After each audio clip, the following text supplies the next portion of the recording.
Salut les amis, salut tout le monde et surtout bienvenue une fois de plus sur votre chaîne d'information préférée, la SN Info. En effet, aujourd'hui mes chers amis, l'on s'étape pour cette nouvelle partie d'information pour aller du côté de la République de Côte d'Ivoire. Disons que du Niger où nous avons la situation qui se complique vivement. Transition courte au Niger, les conditions de la CEDEAO.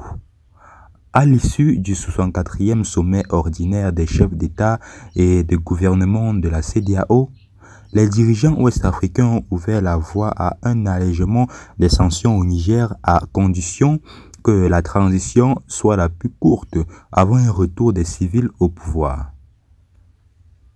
Les sanctions économiques et commerciales imposées par la CEDEAO à la suite du renversement de Mohamed Bazoum touchent de plein fouet la population nigérienne. Ces sanctions ne cessent d'engloufer le Niger dans une situation économique de plus en plus difficile, réduisant ainsi ses perspectives de reprise.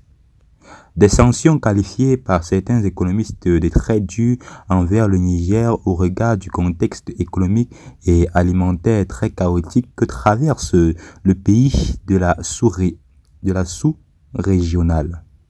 Mais, à marge de la 64e section ordinaire des chefs d'État de la CEDEAO le week-end dernier à Abuja au Nigeria, les dirigeants de la communauté économique des États de l'Afrique de l'Ouest ont ouvert la voie à un allègement des sanctions à condition que le général de brigade Abdourahmane Tiani accepte une courte transition avant le retour des civils au pouvoir. Plus précisément, avant le retour de Bazoum au pouvoir. Mes chers amis, au vu de tout ce qui précède, nous pouvons là en déduire que la CEDEAO est prête à tout pour bien sûr détrôner les militaires en poste dans la sous-région ouest-africaine. Et vous, qu'en pensez-vous de cette situation? Faites-le nous savoir dans les commentaires pour qu'ensemble nous puissions analyser la situation et mieux la comprendre. Et à tout à l'heure pour une nouvelle partie.